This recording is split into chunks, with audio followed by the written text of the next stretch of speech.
I don't know whether I would call it a game changer. I think it's certainly a great indication that things are getting better, but to call 1 month a game changer is probably a little bit out of the ordinary. It's got some good positive numbers, and if we can continue on that track for the next couple months or quarters, then yeah, I'd say we can identify it as a game changer. Well, some things that fueled the rise in the numbers, no pun intended, was at the gas pump. The gas pump did see an increase in prices over the past several weeks, did spike it. It did contribute probably about half of the increase overall. We also saw auto sales continue to be strong. But in general, the core sales were still up 0.4%. So that's a good number. I think we're in a consumer mindset where people are going out to buy what they need to buy when they want to buy it. And the tax increases really hasn't impacted them. My concern is the sequestration, to see what that's going to do in the next couple of months. If all the furloughs do come to fruition, that could have an impact, obviously a negative impact. Those folks still have jobs, so they are still spending, as opposed to the folks that are still unemployed. They're still a little bit tenuous there. I think it has a non-impact. People still are out there spending money on necessities. If you go out to any restaurant in any neighborhood, they're pretty full up. And so people are out there, they're feeling a little comfortable now, I think, with what is going on in the economy.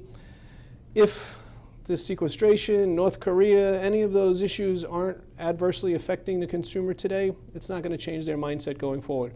Again, I go back to the idea that they're buying things because they want to or they need to, and they have the financial wherewithal to do it today. Whether that changes in the future remains to be seen. I think they actually point to a positive result. I think we're going to see a continued increase there. I think overall they're strong numbers. They're not great numbers, but let's face it, after the past couple of quarters and months of retail sales being questionable, this is a good indication that we're sort of on the right track. Home businesses and home sales have seen a little bit of an increase. My older sister works in real estate over in New Jersey, down in the Bridgewater area, and she called me the other day. She said she's been so busy that it's been crazy. So, little tiny things that you are seeing, I think will add up in the long run. Housing improving, unemployment dropping a little bit. And with that, some of the profit pictures at the major companies have been good, so we hopefully will see some increase in employment that way as well. It doesn't factor into the spending habits overall, but like everyone out there, I believe in certain income ranges, they're looking for the best possible price. You can use websites to find where the least expensive gas in your neighborhood is. I personally give a shout out to Costco. They have one in my neighborhood up in Brookfield, Connecticut, and they are on the average about 10 to 12 cents per gallon less than any of the competitors. You need your Costco card, it's members only, but at the same point, 10 to 15 cents a gallon over 20 gallons 2 times a week adds up pretty quick.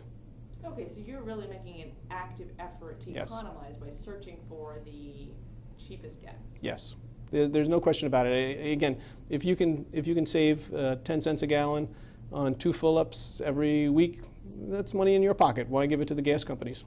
Driving's a necessity for most people. I commute to the train, so going to the train, it's not a luxury. It is a necessity. I think maybe some folks would skip a Sunday jaunt if they didn't have to take it and conserve a little bit of gas in that respect. But I think for the most part, when you look at people traveling, they're doing it for other reasons. Vacation-wise, they're going on vacation. They're going to save money over airfare, so they'll put the money in the tank as well. Okay, great. Okay.